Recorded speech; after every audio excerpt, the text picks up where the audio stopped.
number 2 of our EU playoff match between OG and Kinguin. We are now well into the draft for our second game. It's going to be an interesting one as we jump into it. My name is Maut. With me is snydereN, Draskyl, and Toby from abroad. We are here. We're into the draft. And boys, it's Chen Ember Spirit for OG versus Venge Enchantress. What are we looking at here, Sind? I just love that you made it sound like his nickname is Toby from abroad. I really hope that catches on. That would be great. I'm making shirts now. Like screw Compton. It's all about abroad. Abroad. Toby from abroad. That's my favorite place to visit, guys. I don't know about this draft, man. We got this opening, and I'm just looking at an OG that's looking to 2-0 this. I am not a fan of Enchantress this patch very much. I think the idea is that she's supposed to counter jungle Chen, but for me, this is a remnant of the past when Enchantress and Chen's cooldowns were more favorable for Enchantress. Nowadays, Hold Persuasion, 10-second cooldown. What's Enchant level 1 is like 50-something, I believe. Yeah. It's pretty long. I'm going to look it up right now. Let me see. It is 55. So you go in that jungle and counter jungle Chen, you take his creep, you're like, ha, I got your creep. And then Chen takes it back, and you're like, oh, I'll see you in 45 seconds then, buddy. I'll come back. It's like, it doesn't really work that way. And so. Not just that, but you also, like Enchantress, she doesn't have Penitence, which I think is a really good ability right now for Chen, honestly. The other thing I feel that's even bigger is like Kinguin have opened again, and this is something that snydereN touched on last game, with 2 heroes that pretty much cannot kill creeps. No wave clear. So, I mean, obviously they have 3 picks to shore that up, but I'm looking at a hero with Power Shot who can clear waves. I'm looking at an Ember Spirit who can clear waves, and I'm already thinking to myself, okay, not only are you behind in the fact that you can't really deal with the Chen, but you have another hero in Venge who doesn't really do well against Chen either, and very limited in its usefulness against Ember Spirits. So what is your game plan? And again, no wave clear. I can understand they can get tempted to pick Oracle just because they see Ember and Windranger. Like, Fortune's End is amazing this game, but once again, who's going to stop Chen from dominating lanes? Who's going to stop Ember from taking off like the last game?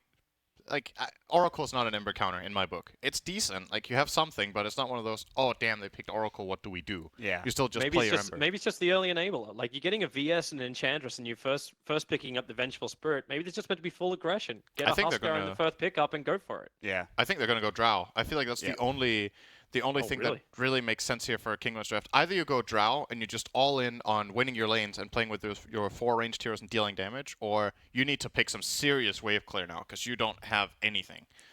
OG are going to grab Lion as their position 5 with the Chen. Generally likes playing with a 5 that is looking to make plays.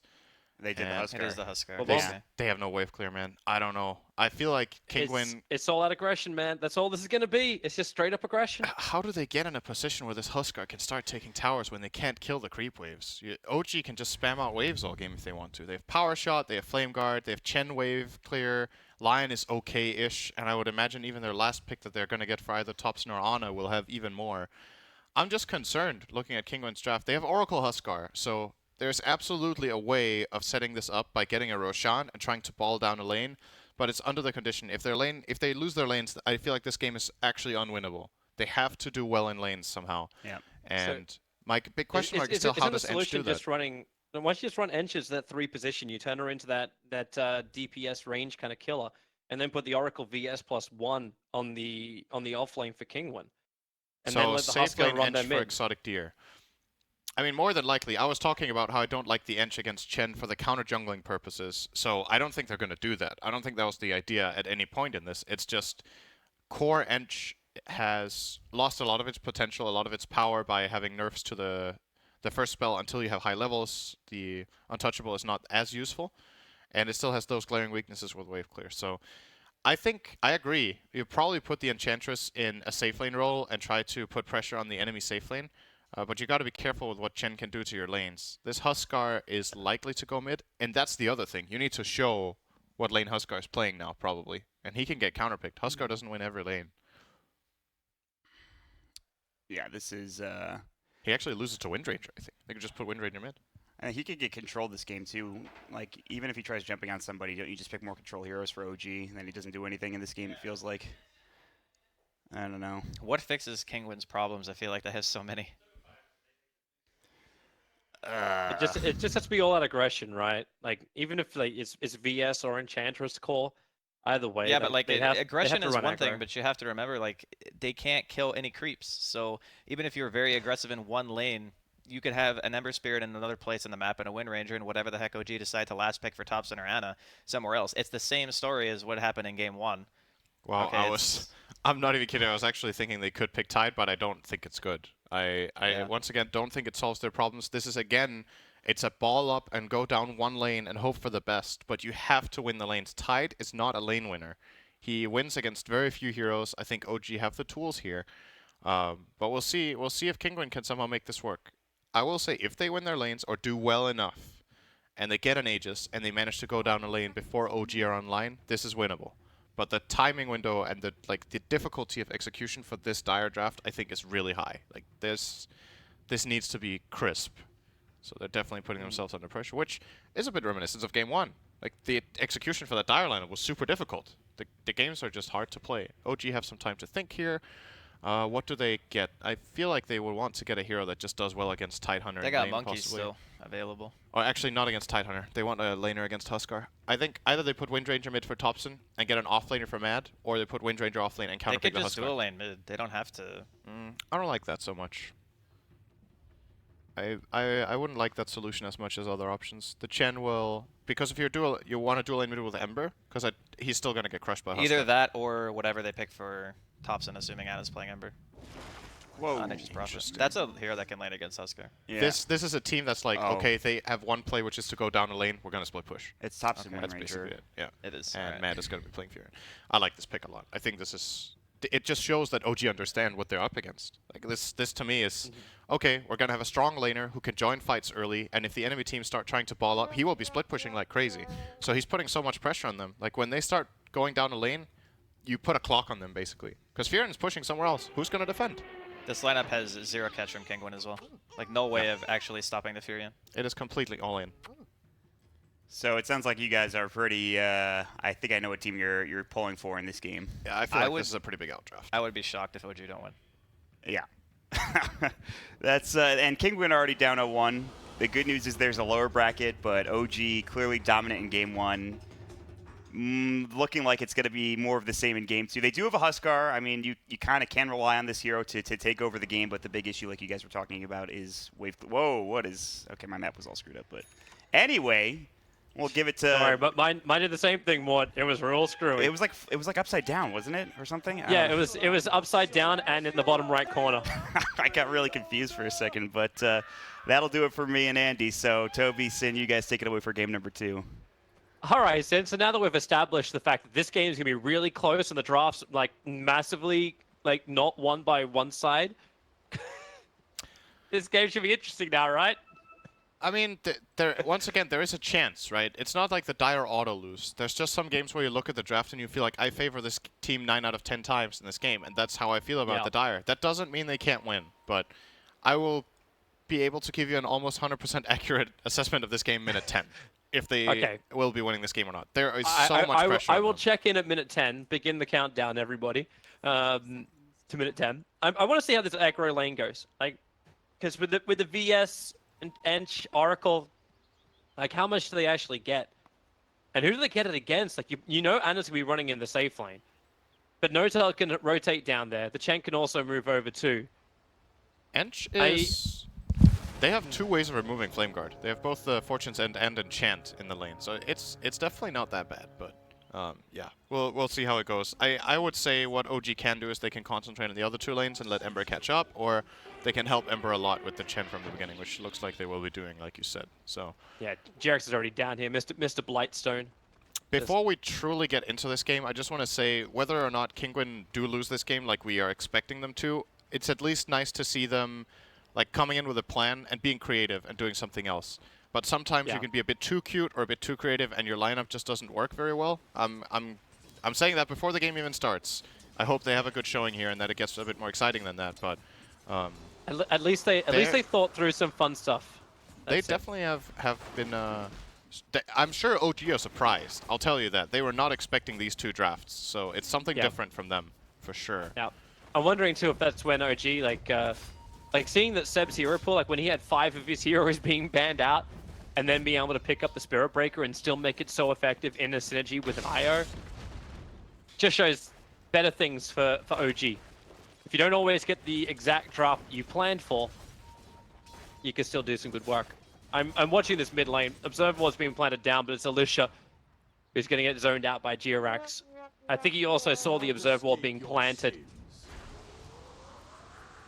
Looks like it. He's going to try to bully him away first, and then probably head back. Oh, as it looks, he's not interested in dewarding for now. He's actually interested in hitting Ellis Sash away instead of getting a creep. And using the chat wheel. So... Sure. Why not? Want to keep my eye also on top Satyr. lane. He's going to take this big Satyr and head down bottom with it, probably. He's realizing that the camp is blocked. Might sentry that one. They got the tornado creep actually in the middle of that fight in bottom lane. Like, they can keep that control up a little bit longer, but it's Nember Spirit level 2. Like, he doesn't have any control factors yet. Alright, that top lane was actually getting dumpstered early on by Seb. Like, Partos had almost no CS when Seb was at 6 or 7. And it wasn't even a creep wave imbalance because it's coming in towards the Prophet now.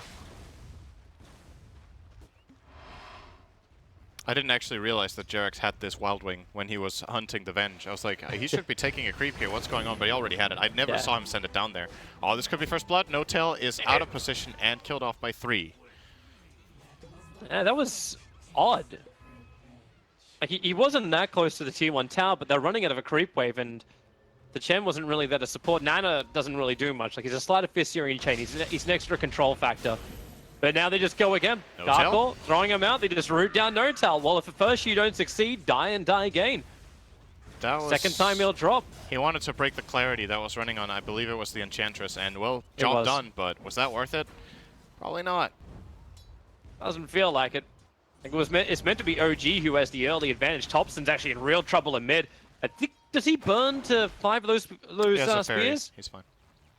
He might have to use it. He's gonna live? He's using it, just to be safe. Yeah, he does. 113. Don't think he needed it, but better safe than sorry. Oh, okay. Oh, yeah, Alicia. I had that magic missile, me watching as well for this rotation. Gargoyle. The Tornado's being a real pain in the butt to Kinguin's offlane, but they've still got 13-3 onto Exotic Deer. And the harassment into Anna's been quite good too. And they're going again for mid. Windrun goes down. Nisha doesn't have 6 yet. But they were looking to use the illusion room from the VS to try and go again onto Thompson. Yeah, this is a nice lane matchup for Windrunner, so they actually feel like they might need to help the Huskar. This is a refreshing change for us to see a game where Huskar needs help in lane, because it feels like almost every game we've seen from both EU and NA qualifiers, the Huskars just had a free game, generally by being picked last, but you know, Kinguin picked it into Windrunner, and they didn't pick it last. So OG had time to plan for it and figure out what lane they want to do, and this is fine. Windrunner holds on. Kako's in a lot of trouble in the trees. One more hit will do the job, but then you see him inside the fog of war. Moving up, the Hadouken creep, it's looking, but already Kako ran down south, so they get the stun onto Jirax. He's still looking for his target. Now he'll get the information. They know where he is. Sleight of Fist is still on cooldown for Anna, and the Hadouken, it misses again! The juking from Oracle. Nice one. Meaning that OG continued to be killless in this bottom lane, but maybe not for much longer. No-Tail in through the trees. This time the Hadouken connects. And Anna is the one to get the kill into the Enchantress. So, since we've got a bit of a try versus try situation, which isn't that common, it obviously makes the offlane special in this game. It's a safe lane tied against an offlane Furion, and that lane right now is being won relatively comfortably by Mad. 3 bounty runes for OG here as well, so Is getting Nisha a little dead? more advantage. No. Sorry, never mind. Inner Vitality. Gotta remember. Balanced ability. The bottom lane, they're gonna try and go for Exotic Deer, but no more control. Actually holding back with the Hadouken, knowing Exotic Deer still has those heavy one charges, and Anna had to use his own stick charges to complete the send back. They need to be But careful. they finally get that rotation in towards mid lane, so No-Tail holding the stun as long as he possibly can. Nisha with those stick charges. They even were bringing in the Wrath of Nature, not that there's a lot of damage to a Huskar. You need to be a bit careful with the send back bottom, right? They have 2 dispels. Both the Enchant... Oh, he's dead, by the way. Yeah. And Fortune's End should be able to purge off that Holy Persuasion, but maybe both of them were used when he did it. At least I saw Enchant being on cooldown, so... They did I said that Wrath of Nature wasn't going to do a lot of damage by Nature's Prophet in towards the mid, who Thompson just dies. It actually hit the Enchantress so hard that Anna had that opportunity. I don't think so. Oh, wait, no, it couldn't. But this is still looking good for OG. They're down 1 kill, but they're up 1k gold. Keeping the hex going. So much damage. That Harpy's doing so much work too. That's that range damage across the trees, allows Anna to get the last hit in. And then they smoke to gank instantly after this too. It's because mid lane Nisha just life breaked in towards Thompson. He's got his wind run up, going in with focus fire under the tower. They keep the sun control there thanks to Notal and the Wrath of Nature. Seb, very rarely do you see a Wrath of Nature find that kill onto a Huskar, but this is that case. And with a heavy rotations in towards mid lane, they can keep the pressure up with the creep skip of Seb. This is such a great lane matchup against Huskar. Wind Ranger does so well. And he's gone for the perfect skill build as well this game. The max wind run with focus fire can actually bully Huskar out of lane. Now they're going to be forced to port in the Tide, but the tower's almost ready. He's got no Ravage. Yeah. He's got no Ravage. He's TP'd in short of the mana. And underneath Notal as well, like they can keep draining out the mana too. Good to know. So they get the denial on the tower. Life will not be traded. It's a mid-tower lost minute 7 though. Huskar lost his tower. And Furion is about 1,000 gold ahead of the Tide, which is considered a decent Tide lane, but nowadays Nature's Prophet obviously is a very strong laner. Yeah, with early phase boots too. And his range damage. 82 plus 34 on the Nature's Prophet at the moment. Even if you can anchor smash the treants, you're not going to get the hero. They were trying to gank Anna, but he was TPing out in the trees, and the moment he jumps back down, they're actually giving up on the kill. So now OG are just going to put the pressure top. Well, what do? You don't have that good wave Partos clear. has already come in. Like, he must be... like, he burned the shrine, so he had the mana to fight. But he can't defend this by himself. Well, he probably can, but he's just standing here. Notal will just walk over. It's the stun, Wrath of Nature bouncing through for trying to attempt the maximum damage. They've still got the Purge available too. Just hexing up the Tide Hunter. He's got the mana for the Ravage. Here comes Karkor and Alicia. This seems like something OG does quite a lot, you know? They just pressure this guy, make 2 heroes TP, and they just back off. They're like, mission accomplished. Now again, Anna's got space, right? Yeah, Anna's got space. Nature's Prophet just goes, he's like, fine, you guys want to use your TPs? Well, I have 2 TPs, so I can move more than you. And now he's going to go mid and push this wave out, and the Dire again on the back foot have to take care of wave clearing. Currently, Thompson is just sitting alone top and pushing this wave, and there's 3 heroes just standing here from Kinguin that can't really do anything. Yep. It's not looking at least good. The Enchantress is okay on the offlane by herself. But the Huskar seems to be living in a world of fear. He's still only got 1 point up in Berserker's blood, so he doesn't have a lot of shielding. Ravage top. I didn't reach. Wait, he didn't hit Wind Ranger? Oh, paging Shiva. Yeah, that's rough. But they're getting desperate. Like they feel like something has to happen because they are not being very efficient on the map, so they're forced to go for these kind of crazy moves, like trying to ravage a Wind Ranger without even being melee range, and he didn't manage. I don't even know how you really get that off. Now he's got no. Without the Ravage, you know, Thompson want to fight. They had the follow-up Sun. Still don't have level 6 on Notal, but that's the reason why Anna rotates in. Spent most of his time farming, now he could spend his time killing. I say that when he's actually 4-0. Like, he's taken over half of the kills of OG. The Dire team is TPing up 2 heroes. They do cancel the Enchantress TP, but now they're, once again, they're stuck. They're just stuck up jump here. Forward, We'll get a kill. break onto Notal. Underneath that observer, what Nisha saw, the jump. But now they get, they also get the runes. Was that all 4? Yeah. Yeah. They got all 4 runes and forced them up there. Big win. And you lost a Lion. That's the trade-off. Can they Not to mention their aggressive here? observer wards are already down. They can see all the movement inside the Dire jungle. So even if Kinguin want to walk off the lane to save their TP out, like, it's already been spotted. Well, they failed to gank their bottom OG. They were looking for the Enchantress with the Purge creep, but didn't cast it or wasn't in range, and Notail was a bit too far away. He has his level 6 on this Lion, so wants to ideally just blow up this Ench with Finger of Death. And it's gonna hurt like that. That's a good way of doing it. Penitence. That was 100% to 0. Nisha's dying in the meantime because Seb's Wrath of Nature were connected on him. Thompson was chasing him. That's Penitence plus a full Lion Burst on a 700 HP hero. You die. Oh. Tide Hunter's in trouble as well. Still has no Ravage. They control him in the Sprout. You wait until the time that Orca comes in from Nature's Prophet. Partos has Like, there's too much damage, there's too much control, there's too much of a creep wave. Like, the whole panel was saying it, right? How the hell do you counter push? You try and find kills, but then OG just taunt away on the bottom lane. There's always a Sem back, and then you look towards the top lane. Huskar's TPing in. Anna's TPing out, but Jirax, Penitence is out. Oops. Anna's already jumped back. Jirax a little bit too far away from the rest of his team. And the Purge Group's trying to buy some distance. The Searing Chains, Hand of God. Jirax still has the life of the TP towards the Shrine. VS wants this. And he'll have it. Magic Missile to ensure the kill. T-Rex was blocked by his own creeps for like a good 3 seconds. That's why he got jumped by Nisha. A bit of a miss micro there, but it's not the biggest deal. They still got a tower. The rotation is still forced regardless, both Venge and the Oracle coming in, and Ana will be getting out of there just fine, I think. Oh, he's starting to drop really low. No, he's okay. He's fine. Bottle charge is available. Yep.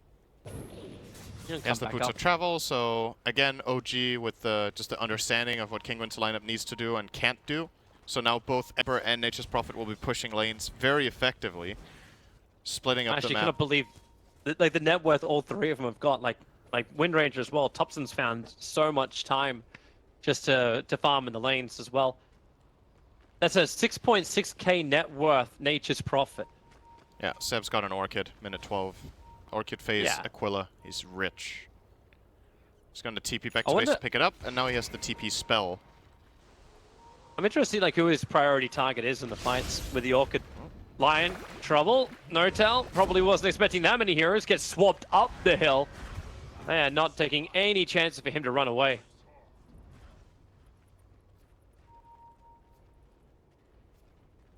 Yeah, but do you actually target the Oracle at the start of the fight so there's no false promise? There's no way for the Huskar just to stand. Oh yeah, they also have Focus Fire against Ench. That's pretty convenient too. We didn't talk about that earlier. It's a core Ench, so being able to kill her off like this is very useful. He didn't manage, but again, it's this pressure play, right? He goes on the Ench, they TP in to help, and Thompson just backs off. They don't have catch. It's like, nice. We'll just force you around the map. Ember's pushing in top, Fioren's pushing in bottom. And Kinguin are like, screw this, we gotta get something. So now they're gonna ball down mid. But their Tide has to defend bottom. If he shows down here, they're gonna get jumped in mid. Oh, the nice! finger, the wrap! Wow. Hit him from range! Wrecked! Brutally, savagely! Even the Oracle can't get away from this one. He got silenced up, so there was no false promise save. Even if you thought about it, you couldn't do it in time. That was beautiful timing. That was like pretty much perfect, the timing of the Wrath of Nature and Finger connecting at the exact same time for a huge burst. They weren't ready to help with the Oracle. He just got blown up. He was half HP, just killed him with everything at once. And then they TP in, get bonus kills with the Orchid, and now they're gonna get Rosh. And if Dire don't get this Rosh, we talked about it in the draft, they need the Roshan to snowball this lineup. Yeah. This game is looking absolutely terrible for Kinguin. They are so far behind. They do not control the map. They at least have an invis room for a Tidehunter and no sentry wards at Roshan, but what they don't have is time for Tide to reach it. He can't. Well, okay, swap up. The stuns are out. And, well, they're going to send Ember back first, but he's still got that spirit inside the pit. So No Tail taking the sacrificial role. The solo role. Oh, remember when you said you should check in minute 10? Yeah. We're past that point, but I could have told you minute 10 this was looking real bad. So I thought you were saying that minute 5. I was Seb, also saying minute they 0. can get the kill. He's inside the Sprout. Ravage, It's a big stun, kill. something. All right, No. they got him. Oh, Wait, no! He died on neutral creep. the one Centaur. The big Centaur got him. They aggroed the Centaur with the Wave of Terror, and it ended up getting the last hit. Oh. I'm surprised, considering how much OG used their chat wheel, I'm surprised they didn't use any there. Yeah, an That offensive hurts. tip, offensive Oh. tipping. Yeah, I'm tip sorry, the have we- Centaur. Tip the neutrals, man. Thanks for the help, buddy. Have we got the world's smallest violin to play for Kinguin right now? That was And such a things go big from kill, bad to too. worst. I was Yeah. like, finally something good for them, because this is the highest net worth hero in the game, and they kill him with 2 heroes, and it goes to the Centaur creep. My Oh, lord. No, they found And Tide, they're going to kill off focus fire. Partos. Double TPs are coming in. But is there commitment? Seb's doing his TP. Wrath of Nature already bounces through that focus fire. Yeah, that looks totally balanced. Only the Javelin procs deal damage to Tide and Focus Fire. Apart from that, Kraken Shell absorbs everything, so He needs a lot of Javelin procs and a lot of time to kill him. But against every other hero, the Wind Ranger Focus Fire is great this game. Fear and Prophet's TP going for top. He's got the Orchid Nisha. available. Armlet turns it on before the TP begins, but Searing Chains Anna arrives just at the right time. And they're going to pop the Husker.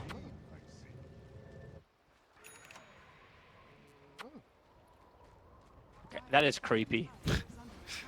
I like It's so creepy. Funnily creepy. Well, Tide has a Blink Dagger, so they got initiation. Does Kinguin have smokes ready? They got one smoke on the Vengeful Spirit they could potentially use.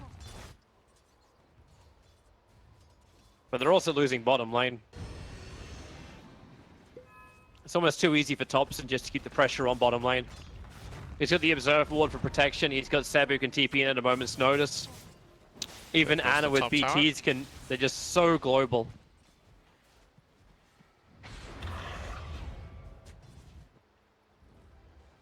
They just keep the pressure on. There's just not much the Dire can do, right? Their waves are getting pushed in now. They've lost map control. They are playing a Huskar lineup. Oh, hang on. Mid lane, Lesage is gonna die. Look, man, they're playing a Huskar lineup and they haven't taken tower minute 17. That is an indication of what happened this game. Enchantress is gone. Is it the Orchid pop? No, actually with the sprites. Yeah, it doesn't matter. Thompson can still finish the job, but hey, they got him kill! They got a big core kill. And Wind Ranger. they're losing their mid tower at the same time. Okay, issues, snydereN. Stop focusing on the negative. Good for OG. OG are getting a mid tower, Toby. That's great. I like it. Nice. I like it. That's the positive. Good deny. Good deny by Kinguin, Toby. That's good. Clutch against straws. It's just rough, man. Like, there's not much else to say. They're trying something crazy in these two drafts, and both of them just, let's be real, they just haven't worked. Yeah. Both of the drafts, they were very different, and I feel like both of them they lost, and they also got outplayed on top of it. OG are looking very dominant in this series, as many people would have expected. So... Yeah, I did wake up this morning thinking that this is going to be a pretty quick game. Just because, like, OG's performance throughout the group stage was... Like, they were on the same page. As far as, like, OG goes, back when Fly and S4 were in it, it always felt off in a lot of ways. Like, the teams had a different idea of how they would win a game. But this OG just seems a lot better. Even positioning in team fights is 10 times better. They definitely they found their way of playing for sure. Playing aggressive and playing fast, I think, is something No Tail really enjoys. So he gets to play these like playmaking supports, and the rest of the team just follows through and wants to go for fights. So yep, absolutely, they're gelling very well. And I'll be honest, like if there was something I could hold onto for the Dire here, I would be talking about it. Like I'm honestly just not seeing the play. If there was one that I could advise them to do, I would do it. You did the best thing you could at the very start of the game, being optimistic. But like we were all talking about during the drafting phase, like how are you meant to execute this draft well? And like it feels the same type of thing where Kinguin, hey, we need to have a fight, we need to force a team fight, or we need to be able to get kills with Nisha. It just doesn't ever really come to fruition. Like the time against the Blink Dagger late, the Faceless Void came in late. This time they actually have more damage, but they don't ever have the team fights because they never had the positioning, and now they're going to lose Carcore as well. Locked inside of a Sprout, the power shot from Thompson, thanks for kill securing. And they're actually going to swap in No-Tail, but he gets a double stun. Finger of Death off Partos, creates some space with the Ravage. That Blink Dagger does do some work finally. And Sebas the Sprout up in the Sleight of Fist Searing Chains. Anna going to town. They need to stop Exotic Deer. These spirits, the Lancers, they're doing too much work, and that's one way to do it. Sleight of Fist out. Partos is the sole survivor. And if they did this fight 10 minutes earlier, it would have... Maybe? Still not a survivor. No. Okay, yeah, no. Triple kill for Thompson. Even buy back the Venge, but it's too late, and he's TPing out. So that's just another buyback. That's basically 5 kills and a half, right? Because you also got a buyback that did nothing. And that was the best moment of the whole game for Kinguin, and they still got rolled. Because this time they got a 3-man Ravage. Finally, they get to use it after 20 minutes. OG walk into a fight that the Dire wants. But the discrepancy is too big now. If this fight would have happened 10 minutes ago, the Dire could have definitely won it. But the net worth difference is just...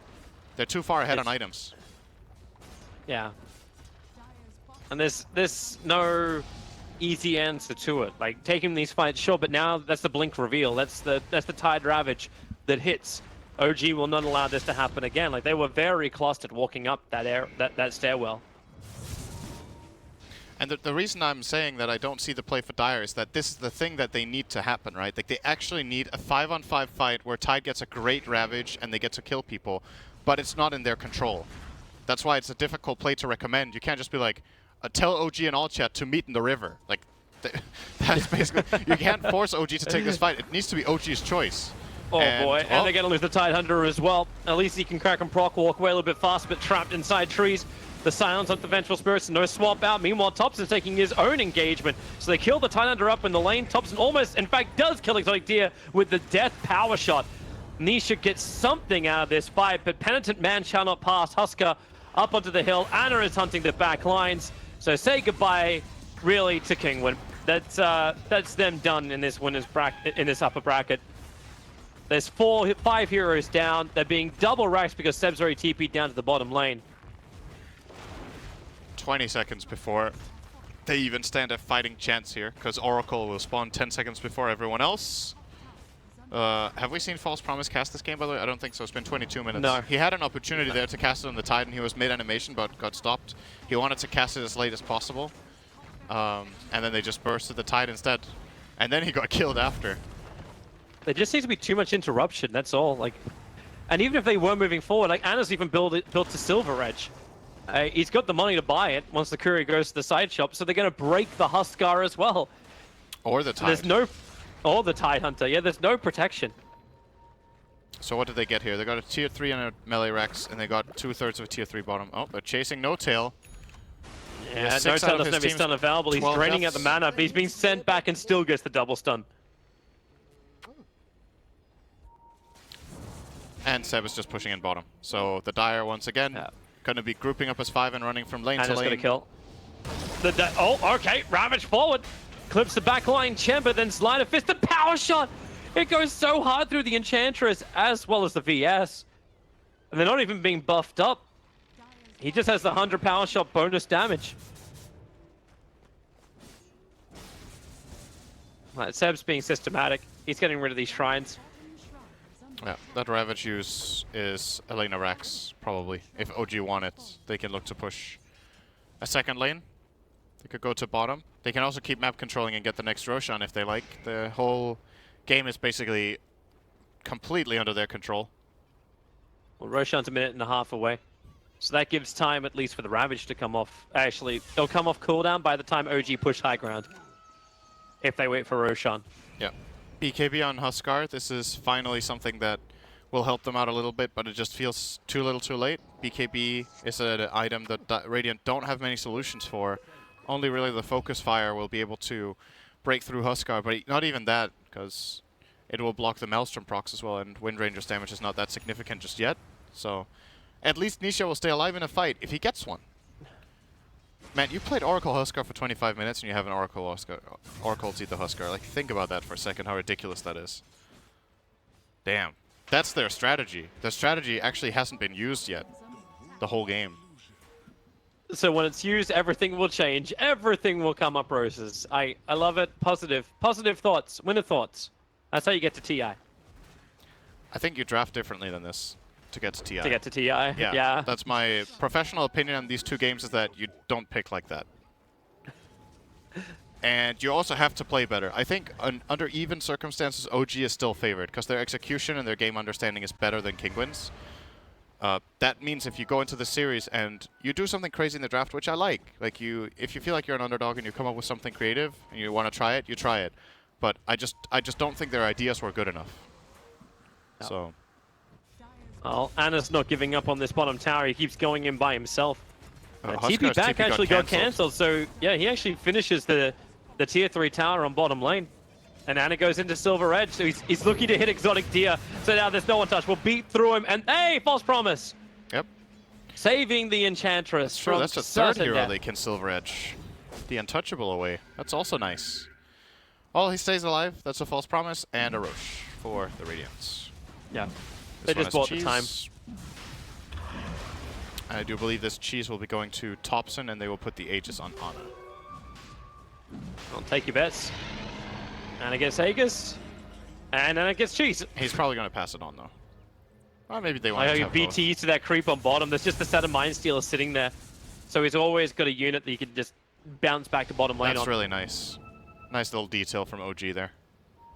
And Anna under Break the his sentry flame walk. guard. He knows he's visible.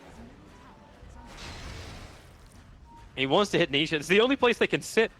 Sit underneath the sentry wall, protecting the bottom lane of Rax. But the split push is on. Ty's defending top, so you don't have the Ravage on bottom lane just yet. At least they've got it off cooldown. But they're letting bottom lane go. Beating into the melee. Is this the time when you want to jump, Nisha? Prophet starting to take on top. The double shackle! Perfect from Thompson. Here's the power shot, so yep, no false promise again. The Huskar will buy back in, and Anna, the send back doesn't actually happen in time. So he'll have to actually just burn the Aegis to the Immortal. And Thompson a little bit too deep by himself, but the top lane of Rax is gone. Seb finds the kill into the TI8 in the back line, so no Ravage, no AoE control. The TP out from Seb. Thanks to his BKB, he's protected enough that he does survive. Unfortunately for the VS, that is not the same story. And Enchantress will burn down Anna. Even a little bit of extra Maelstrom proc just to make it work. And Prophet's already back to the front lines, feeding into the tier 3 towers just to end this game and get themselves that winner's bracket match. Unfortunately for OG, there weren't 3 slots in the EU qualifiers, so they don't go directly through the group stage, and there's only one.